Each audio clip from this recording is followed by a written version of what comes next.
कर्म करो फल की आशा छोड़ो, निष्काम भावना से जीवन को जोड़ो।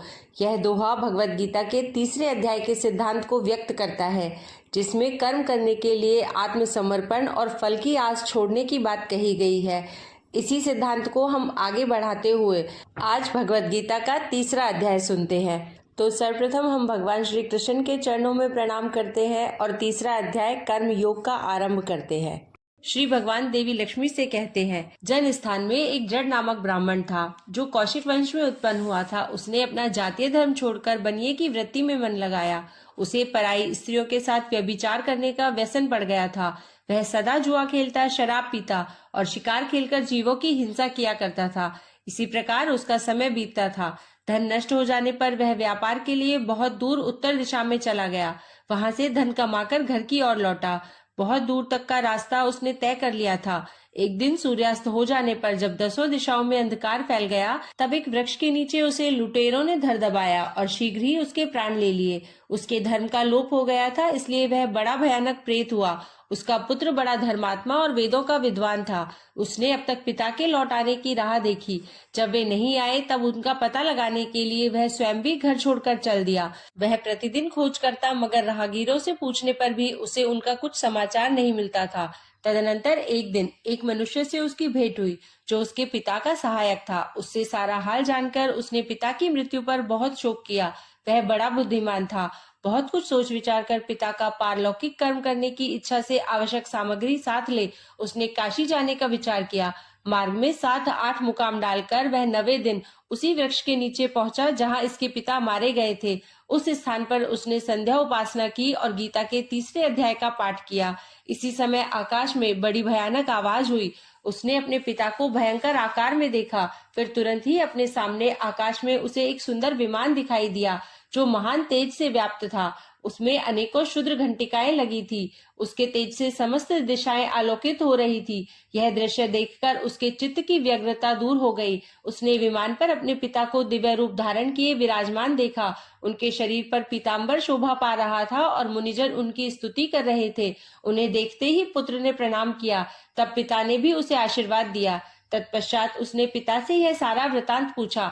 उसके उत्तर में पिता ने सब बातें बताकर इस प्रकार कहना आरंभ किया, बेटा, दैववश मेरे निकट गीता के 3 अध्याय का पाठ करके तुमने इस शरीर के द्वारा किए हुए दुस्त्यज कर्म बंधन से मुझे छुड़ा दिया। अतः अब घर लौट जाओ, क्योंकि जिसके लिए तुम काशी जा रहे थे वह प्रयोजन इस समय 3 अध्याय के पाठ से ही सिद्ध हो गया है। पिता के यो कहने पर पुत्र ने पूछा, तात, मेरे हित का उपदेश दीजिए तथा और कोई कार्य जो मेरे लिए करने योग्य हो बतलाइए। तब पिता ने उससे कहा, अनग, तुम्हें यही कार्य फिर करना है। मैंने जो कर्म किया है वही मेरे भाई ने भी किया है। इससे वे घोर नरक में पड़े हैं। उनका भी तुम्हें उद्धार करना चाहिए तथा मेरे कुल के और जितने भी लोग नरक में पड़े हैं उन सबका भी तुम्हारे द्वारा उद्धार हो जाना चाहिए। यही मेरा मनोरथ है। बेटा, जिस साधन के द्वारा तुमने मुझे संकट से छुड़ाया है उसी का अनुष्ठान औरों के लिए भी करना उचित है। उसका अनुष्ठान करके उससे होने वाला पुण्य उन नारकी जीवों का संकल्प करके दे दो। इससे वे समस्त पूर्वज मेरी ही तरह यातना से मुक्त हो स्वल्प काल में ही श्री विष्णु के परम पद को प्राप्त हो जाएंगे। इससे वे समस्त पूर्वज मेरी ही तरह यातना से मुक्त हो स्वल्प काल में ही श्री विष्णु के परम पद को प्राप्त हो जाएंगे। पिता का यह संदेश सुनकर पुत्र ने कहा, तात, यदि ऐसी बात है और आपकी भी ऐसी ही रुचि है तो मैं समस्त नारकी जीवों का नरक से उद्धार कर दूंगा। यह सुनकर उसके पिता बोले, बेटा, एवमस्तु, तुम्हारा कल्याण हो। मेरा अत्यंत प्रिय कार्य संपन्न हो गया। इस प्रकार पुत्र को आश्वासन देकर उसके पिता भगवान विष्णु के परम धाम को चले गए। तत्पश्चात वह भी लौटकर जन स्थान में आया और परम सुंदर भगवान श्री कृष्ण के मंदिर में उनके समक्ष बैठकर पिता के आदेश अनुसार गीता के 3 अध्याय का पाठ करने लगा। उसने नारकी जीवों का उद्धार करने की इच्छा से गीता पाठ जनित सारा पुण्य संकल्प करके दे दिया। इसी बीच में भगवान विष्णु के दूत यातना भोगने वाले नारकी जीवों को छुड़ाने के लिए यमराज के पास गए। यमराज ने नाना प्रकार के सत्कारों से उनका पूजन किया और कुशल पूछी। वे बोले, धर्मराज, हम लोगों के लिए सब और आनंद ही आनंद है। इस प्रकार सत्कार करके पितृलोक के सम्राट परम बुद्धिमान यम ने विष्णु दूतों से यमलोक में आने का कारण पूछा। तब विष्णु दूतों ने कहा, यमराज, शेष शैया पर शयन करने वाले भगवान विष्णु ने हम लोगों को आपके पास कुछ संदेश देने के लिए भेजा है। भगवान हम लोगों के मुख से आपकी कुशल पूछते हैं और यह आज्ञा देते हैं कि आप नरक में पड़े हुए समस्त प्राणियों को छोड़ दें। अमित तेजस्वी भगवान विष्णु का यह आदेश सुनकर यम ने मस्तक झुकाकर उसे स्वीकार किया और मन ही मन कुछ सोचा। तत्पश्चात मदोन्मत्त नारकी जीवों को नरक से मुक्त देखकर उनके साथ ही वे भगवान विष्णु के वास स्थान को चले। यमराज श्रेष्ठ विमान के द्वारा जहाँ क्षीर सागर है वहां जा पहुंचे। उसके भीतर कोटि कोटि सूर्यों के समान कांतिमान नील कमल दल के समान श्याम सुंदर लोकनाथ जगत गुरु श्री हरि का उन्होंने दर्शन किया। भगवान का तेज उनकी शैया बने हुए शेषनाग के फणों की मणियों के प्रकाश से दुगुना हो रहा था। वे आनंद युक्त दिखाई दे रहे थे। उनका हृदय प्रसन्नता से परिपूर्ण था। भगवती लक्ष्मी अपनी सरल चितवन से प्रेम पूर्वक उन्हें बार बार निहार रही थी। चारों ओर योगी जन भगवान की सेवा में खड़े थे। उन योगियों की आंखों के तारे ध्यानस्थ होने के कारण निश्चल प्रतीत हो रहे थे। देवराज इंद्र अपने विरोधियों को परास्त करने के उद्देश्य से भगवान की स्तुति कर रहे थे। ब्रह्मा जी के मुख से निकले हुए वेदांत वाक्य मूर्तिमान होकर भगवान के गुणों का गान कर रहे थे। भगवान पूर्णतः संतुष्ट होने के साथ ही समस्त योनियों की ओर से उदासीन प्रतीत होते थे। जीवों में से जिन्होंने योग साधन के द्वारा अधिक पुण्य संचय किया था, उन सबको एक ही साथ वे कृपा दृष्टि से निहार रहे थे। भगवान अपने स्वरूप भूत अखिल चराचर जगत को आनंदपूर्ण दृष्टि से आमोदित कर रहे थे। शेषनाग की प्रभा से उद्भासित एवं सर्वत्र व्यापक दिव्य विग्रह धारण किए नीलकमल के सदृश श्यामवर्ण वाले श्री हरि ऐसे जान पड़ते थे मानो चांदनी से घिरा हुआ आकाश सुशोभित हो रहा हो। इस प्रकार भगवान की झांकी करके यमराज अपनी विशाल बुद्धि के द्वारा उनकी स्तुति करने लगे। यमराज बोले, संपूर्ण जगत का निर्माण करने वाले परमेश्वर, आपका अंतःकरण अत्यंत निर्मल है। आपके मुख से ही वेदों का प्रादुर्भाव हुआ है। आप ही विश्व स्वरूप और इसके विधायक ब्रह्मा है। आपको नमस्कार है। अपने बल और वेग के कारण जो अत्यंत दुर्दृश प्रतीत होते हैं, ऐसे दानवेंद्रों का अभिमान चूर्ण करने वाले भगवान विष्णु को नमस्कार है। पालन के समय सत्वमय शरीर धारण करने वाले विश्व के आधारभूत सर्वव्यापी श्री हरि को नमस्कार है। समस्त देहधारियों की पातक राशि को दूर करने वाले परमात्मा को प्रणाम है। जिनके ललाटवर्ती नेत्र के तनिक सा खुलने पर भी आग की लपटें निकलने लगती है, उन रुद्र रूपधारी आप परमेश्वर को नमस्कार है। आप संपूर्ण विश्व के गुरु, आत्मा और महेश्वर है। अतः समस्त वैष्णव जनों को संकट से मुक्त करके उन पर अनुग्रह करते हैं। आप माया से विस्तार को प्राप्त हुए, अखिल विश्व में व्याप्त होकर भी कभी माया अथवा उससे उत्पन्न होने वाले गुणों से मोहित नहीं होते। माया तथा माया जनित गुणों के बीच में स्थित होने पर भी आप पर उनमें से किसी का प्रभाव नहीं जान पड़ता। आपकी महिमा का अंत नहीं है, क्योंकि आप असीम हैं। फिर आप वाणी के विषय कैसे हो सकते हैं? अतः मेरा मौन रहना ही उचित है। इस प्रकार स्तुति करके यमराज ने हाथ जोड़कर कहा, जगत गुरु, आपके आदेश से इन जीवों को गुण रहित होने पर भी मैंने छोड़ दिया है। अब मेरे योग्य और जो कार्य हो उसे बताइए। उनके यों कहने पर भगवान मधुसूदन मेघ के समान गंभीर वाणी द्वारा मानो अमृत रस से सींचते हुए बोले, धर्मराज, तुम सबके प्रति समान भाव रखते हुए लोगों का पाप से उद्धार कर रहे हो। तुम पर देहधारियों का भार रखकर मैं निश्चिंत हूँ। अतः तुम अपना काम करो और अपने लोक को चले जाओ। यों कहकर भगवान अंतर्ध्यान हो गए। यमराज भी अपनी पुरी को लौट आए। तब वह ब्राह्मण अपनी जाति के और समस्त नारकी जीवों का नरक से उद्धार करके स्वयं भी श्रेष्ठ विमान द्वारा श्री विष्णु धाम को चला गया। अब सुनिए भगवत गीता का तीसरा अध्याय। इससे पहले सांख्य योग दूसरे अध्याय में श्री कृष्ण अर्जुन को आत्मा, कर्तव्य और कर्म के विषय में गहन ज्ञान प्रदान करते हैं। गीता के इस अध्याय में भगवान श्री कृष्ण द्वारा अर्जुन को जीवन और धर्म की मूल बातें समझाई हैं।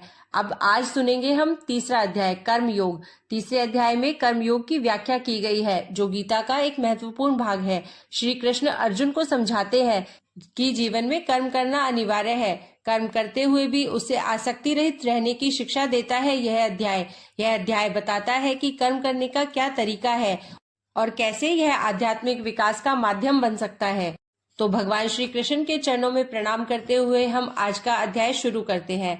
इस पर अर्जुन ने प्रश्न किया कि हे जनार्दन, यदि कर्मों की अपेक्षा ज्ञान आपके श्रेष्ठ मान्य है, तो फिर हे केशव, मुझे भयंकर कर्म में क्यों लगाते हैं तथा आप मिले हुए से वचन से मेरी बुद्धि को मोहित सी करते हैं। इसलिए उस एक बात को निश्चय करके कहिए कि जिससे मैं कल्याण को प्राप्त हो जाऊं। इस प्रकार अर्जुन के पूछने पर भगवान श्री कृष्ण महाराज बोले, हे निष्पाप अर्जुन, इस लोक में दो प्रकार की निष्ठा मेरे द्वारा पहले कही गई है, ज्ञानियों की ज्ञान योग से और योगियों की निष्काम कर्म योग से। परंतु किसी भी मार्ग के अनुसार कर्मों को स्वरूप से त्यागने की आवश्यकता नहीं है, क्योंकि मनुष्य न तो कर्मों के न करने से निष्कर्मता को प्राप्त होता है और न कर्मों को त्यागने मात्र से भगवत साक्षात्कार रूप सिद्धि को प्राप्त होता है, तथा सर्वथा कर्मों का स्वरूप से त्याग हो भी नहीं सकता, क्योंकि कोई भी पुरुष किसी काल में क्षण मात्र भी बिना कर्म किए नहीं रहता है। निसंदेह सभी पुरुष प्रकृति से उत्पन्न हुए गुणों द्वारा परवश हुए कर्म करते हैं। इसलिए जो मूढ़ बुद्धि पुरुष कर्मेंद्रियों को हठ से रोककर इंद्रियों के भोगों को मन से चिंतन करता रहता है, वह मिथ्याचारी अर्थात दंभी कहा जाता है। और हे अर्जुन, जो पुरुष मन से इंद्रियों को वश में करके अनासक्त हुआ कर्मेंद्रियों से कर्म योग का आचरण करता है, वह श्रेष्ठ है। इसलिए तो शास्त्र विधि से नियत किए हुए स्वधर्म रूप कर्म को कर, क्योंकि कर्म न करने की अपेक्षा कर्म करना श्रेष्ठ है, तथा कर्म न करने से तेरा शरीर निर्वाह भी नहीं सिद्ध होगा। हे अर्जुन, बंधन के भय से भी कर्मों का त्याग करना योग्य नहीं है, क्योंकि यज्ञ अर्थात विष्णु के निमित्त किए हुए कर्म के सिवा अन्य कर्म में लगा हुआ ही यह मनुष्य कर्मों द्वारा बंधता है। इसलिए हे अर्जुन, आसक्ति से रहित हुआ उस परमेश्वर के निमित्त कर्म का भली प्रकार आचरण कर। कर्म न करने से तू पाप को भी प्राप्त होगा, क्योंकि प्रजापति ब्रह्मा ने कल्प के आदि में यज्ञ सहित प्रजा को रचकर कहा कि इस यज्ञ द्वारा तुम लोग वृद्धि को प्राप्त हो, और यह यज्ञ तुम लोगों को इच्छित कामनाओं को देने वाला होवे, तथा तुम लोग इस यज्ञ द्वारा देवताओं की उन्नति करो और वे देवता लोग तुम लोगों की उन्नति करें। इस प्रकार आपस में कर्तव्य समझकर उन्नति करते हुए परम कल्याण को प्राप्त होगे, तथा यज्ञ द्वारा बढ़ाए हुए देवता लोग तुम्हारे लिए बिना मांगे ही प्रिय भोगों को देंगे। उनके द्वारा दिए हुए भोगों को जो पुरुष इनके लिए बिना दिए ही भोगता है, वह निश्चय चोर है। कारण कि यज्ञ से शेष बचे हुए अन्न को खाने वाले श्रेष्ठ पुरुष सब पापों से छूटते हैं, और जो पापी लोग अपने शरीर पोषण के लिए ही पकाते हैं, वे तो पाप को ही खाते हैं, क्योंकि संपूर्ण प्राणी अन्न से उत्पन्न होते हैं, और अन्न की उत्पत्ति वृष्टि से होती है, तथा वृष्टि यज्ञ से होती है, और वह यज्ञ कर्मों से उत्पन्न होने वाला है। तथा उस कर्म को तू वेद से उत्पन्न हुआ जान, और वेद अविनाशी परमात्मा से उत्पन्न हुआ है। इससे सर्वव्यापी परम अक्षर परमात्मा सदा ही यज्ञ में प्रतिष्ठित है। हे पार्थ, जो पुरुष इस लोक में इस प्रकार चलाए हुए सृष्टि चक्र के अनुसार नहीं बरतता है, अर्थात शास्त्रानुसार कर्मों को नहीं करता है, वह इंद्रियों के सुख को भोगने वाला पापायु पुरुष व्यर्थ ही जीता है। परंतु जो मनुष्य आत्मा ही में प्रीति वाला और आत्मा ही में तृप्त तथा आत्मा में ही संतुष्ट होवे, उसके लिए कोई कर्तव्य नहीं है, क्योंकि इस संसार में उस पुरुष का किए जाने से भी कोई प्रयोजन नहीं है और न किए जाने से भी कोई प्रयोजन नहीं है, तथा इसका संपूर्ण भूतों में कुछ भी स्वार्थ का संबंध नहीं है, तो भी उसके द्वारा केवल लोकहितार्थ कर्म किए जाते हैं। इससे तू अनासक्त हुआ निरंतर कर्तव्य कर्म का अच्छी प्रकार आचरण कर, क्योंकि अनासक्त पुरुष कर्म करता हुआ परमात्मा को प्राप्त होता है। इस प्रकार जनकादि ज्ञानी जन भी आसक्ति रहित कर्म द्वारा ही परम सिद्धि को प्राप्त हुए हैं। इसलिए तथा लोक संग्रह को देखता हुआ भी तू कर्म करने को ही योग्य है, क्योंकि श्रेष्ठ पुरुष जो जो आचरण करता है, अन्य पुरुष भी उसके अनुसार बरतते हैं। वह पुरुष जो कुछ प्रमाण कर देता है, लोग भी उसी के अनुसार बरतते हैं। इसलिए हे अर्जुन, यद्यपि मुझे तीनों लोकों में कुछ भी कर्तव्य नहीं है तथा किंचित भी प्राप्त होने योग्य वस्तु अप्राप्त नहीं है, तो भी मैं कर्म में ही बरतता हूँ, क्योंकि यदि मैं सावधान हुआ कदाचित कर्म में न बरतूं, तो हे अर्जुन, सब प्रकार से मनुष्य मेरे बर्ताव के अनुसार बरतते हैं, अर्थात बरतने लग जाए, तथा यदि मैं कर्म ना करूं तो ये सब लोग भ्रष्ट हो जाए और मैं वर्ण संकर का करने वाला हूं तथा इस सारी प्रजा का हनन करूं, अर्थात मारने वाला बनूं। इसलिए हे भारत, कर्म में आसक्त हुए अज्ञानी जन जैसे कर्म करते हैं, वैसे ही अनासक्त हुआ विद्वान भी लोक शिक्षा को चाहता हुआ कर्म करे। ज्ञानी पुरुष को चाहिए कि कर्मों में आसक्ति वाले अज्ञानियों की बुद्धि में भ्रम अर्थात कर्मों में अश्रद्धा उत्पन्न न करे, किंतु स्वयं परमात्मा के स्वरूप में स्थित हुआ और सब कर्मों को अच्छी प्रकार करता हुआ उनसे भी वैसे ही करावे। हे अर्जुन, वास्तव में संपूर्ण कर्म प्रकृति के गुणों द्वारा किए हुए हैं, तो भी अहंकार से मोहित हुए अंतःकरण वाला पुरुष मैं करता हूँ ऐसा मान लेता है। परंतु हे महाबाहो, गुणा विभाग और कर्म विभाग के तत्व को जानने वाला ज्ञानी पुरुष संपूर्ण गुण गुणों में बरतते हैं ऐसे मानकर नहीं आसक्त होता है, और प्रकृति के गुणों से मोहित हुए पुरुष गुण और कर्मों में आसक्त होते हैं। उन अच्छी प्रकार न समझने वाले मूर्खों को अच्छी प्रकार जानने वाला ज्ञानी पुरुष चलायमान न करे। इसलिए हे अर्जुन, तू ध्याननिष्ठ चित्त से संपूर्ण कर्मों को मुझ में समर्पण करके आशा रहित और ममता रहित होकर संताप रहित हुआ युद्ध कर। हे अर्जुन, जो कोई भी मनुष्य दोष बुद्धि से रहित और श्रद्धा से युक्त हुए सदा ही मेरे इस मत के अनुसार बरतते हैं, वे पुरुष संपूर्ण कर्मों से छूट जाते हैं। और जो दोष दृष्टि वाले मूर्ख लोग इस मेरे मत के अनुसार नहीं बरतते हैं, उन संपूर्ण ज्ञानों में मोहित चित्त वालों को तू कल्याण से भ्रष्ट हुए ही जान। क्योंकि सभी प्राणी प्रकृति को प्राप्त होते हैं, अर्थात अपने स्वभाव से परवश हुए कर्म करते हैं। ज्ञानवान भी अपनी प्रकृति के अनुसार चेष्टा करता है, फिर इसमें किसी का हट क्या करेगा। इसलिए मनुष्य को चाहिए कि इंद्रिय के अर्थ में अर्थात सभी इंद्रियों के भोगों में स्थित जो राग और द्वेष है, उन दोनों के वश में नहीं होवे, क्योंकि इसके वे दोनों ही कल्याण मार्ग में विघ्न करने वाले महान शत्रु हैं। इसलिए उन दोनों को जीतकर सावधान हुआ स्वधर्म का आचरण करे, क्योंकि अच्छी प्रकार आचरण किए हुए दूसरे के धर्म से गुण रहित भी अपना धर्म अति उत्तम है। अपने धर्म में मरना भी कल्याणकारक है और दूसरे का धर्म भय को देने वाला है। इस पर अर्जुन ने पूछा कि हे कृष्ण, फिर यह पुरुष बलात् लगाए हुए के सदृश न चाहता हुआ भी किससे प्रेरित हुआ पाप का आचरण करता है। इस प्रकार अर्जुन के पूछने पर श्री कृष्ण महाराज बोले, हे अर्जुन, रजोगुण से उत्पन्न हुआ यह काम ही क्रोध है। यह ही महाअशन अर्थात अग्नि के सदृश भोगों से न तृप्त होने वाला और बड़ा पापी है। इस विषय में इसको ही तू वैरी जान। जैसे धुएं से अग्नि और मल से दर्पण ढका जाता है तथा जैसे जेर से गर्भ ढका हुआ है, वैसे ही उस काम के द्वारा यह ज्ञान ढका हुआ है। और हे अर्जुन, इस अग्नि सदृश न पूर्ण होने वाले काम रूप ज्ञानियों के नित्य वैरी से ज्ञान ढका हुआ है। इंद्रियां, मन और बुद्धि इस काम के वास स्थान कहे जाते हैं, और यह काम इन मन, बुद्धि और इंद्रियों द्वारा ही ज्ञान को आच्छादित करके इस जीवात्मा को मोहित करता है। इसलिए हे अर्जुन, तू पहले इंद्रियों को वश में करके ज्ञान और विज्ञान के नाश करने वाले इस काम रूपी को निश्चय पूर्वक मार।